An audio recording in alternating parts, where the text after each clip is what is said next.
Assalamualaikum warahmatullahi wabarakatuh. Kami dari kelompok 4 akan membahas tentang PPT dengan bidang forensik, yaitu judulnya New Insight on Molecular Autopsy in Sudden Death, yaitu wawasan baru tentang autopsi molekuler pada kematian mendadak. Pertama-tama, izin memperkenalkan anggota kelompok 4. Yang pertama yaitu Najwa Fatia Dani Ahmad dengan NIM akhir 022. Kemudian Muhammad Fatih Al-Fatino dengan NIM akhir 023. Yang ketiga yaitu ada Rahayu Erna Endah Endarwati dengan NIM akhir 032. Selanjutnya ada saya sendiri Fatimah Zahra Kusnyadewi dengan NIM akhir 036. Dan yang terakhir yaitu Yuliatus Salihia dengan NIM akhir 040. 39.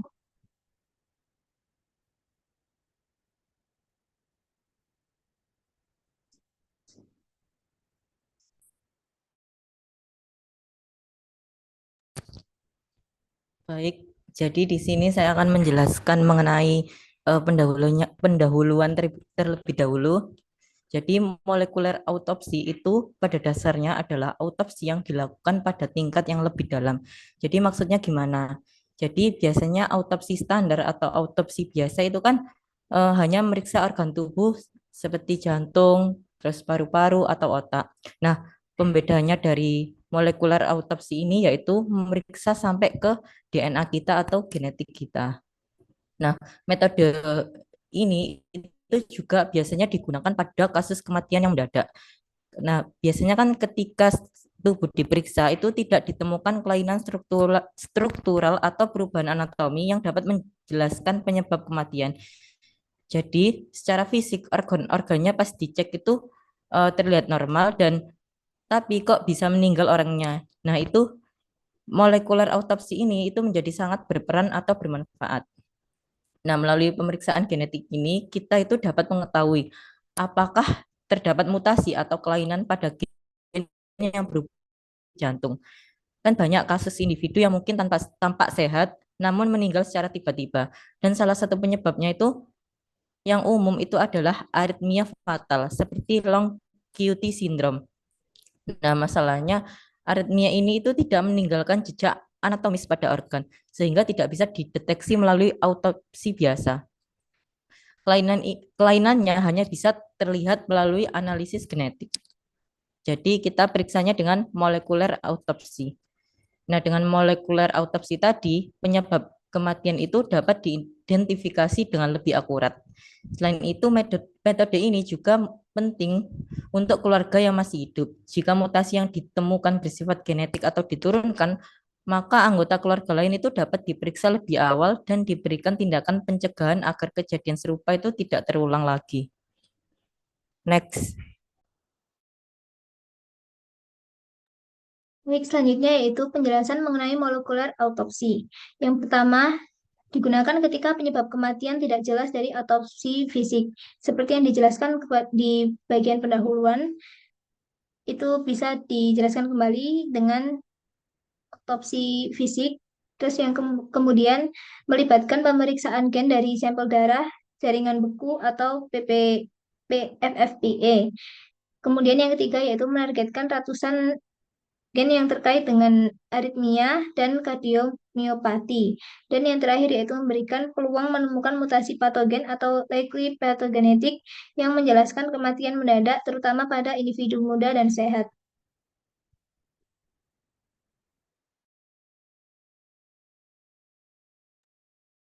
Baik, untuk selanjutnya yaitu contoh temuan.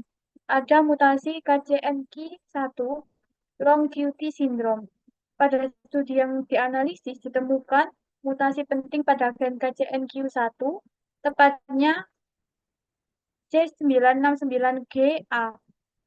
Mutasi ini termasuk kategori patogen dan berhubungan langsung dengan long QT syndrome, yaitu gangguan irama jantung yang bisa memicu aritmia fatal seperti halnya yang menyebabkan kematian mendadak, terutama pada individu yang sebelumnya itu dia tampak sehat.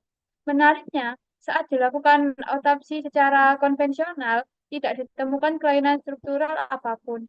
Semua organnya terlihat normal, sehingga penyebab kematian tidak dapat dijelaskan melalui pemeriksaan fisik saja.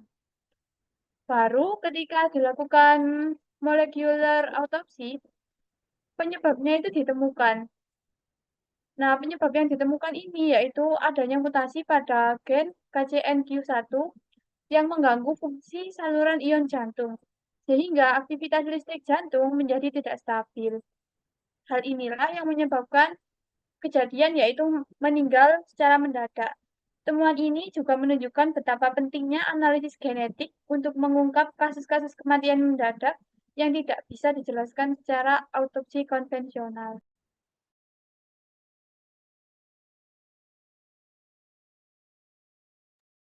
Next.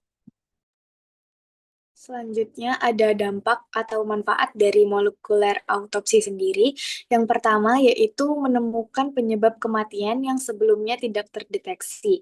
Lalu yang kedua, meningkatkan akurasi forensik, terutama pada kematian non-violence dan tanpa lesi organ. Yang ketiga, mendukung standar protokol forensik dan membantu rumah sakit mengembangkan pedoman nasional.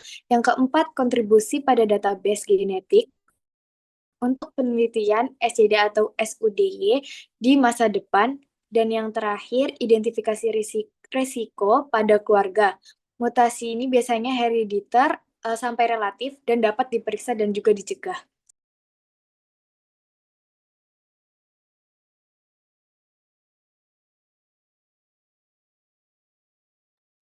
Dari penjelasan yang sudah disampaikan tadi, dapat disimpulkan bahwa molekuler autopsi terbukti jadi metode penting untuk mengungkap penyebab kematian yang mendadak yang tidak terlihat secara makroskopis. Mutasi genetik seperti pada KCNQ1, MYH7, RYR2, dan SCN5A banyak berperan dalam kasus ECD atau SUDY. Pendekatan ini tidak hanya membantu penentuan sebab kematian, berdasar dari pencegahan bagi anggota keluarga yang berisiko serta meningkatkan praktik modern.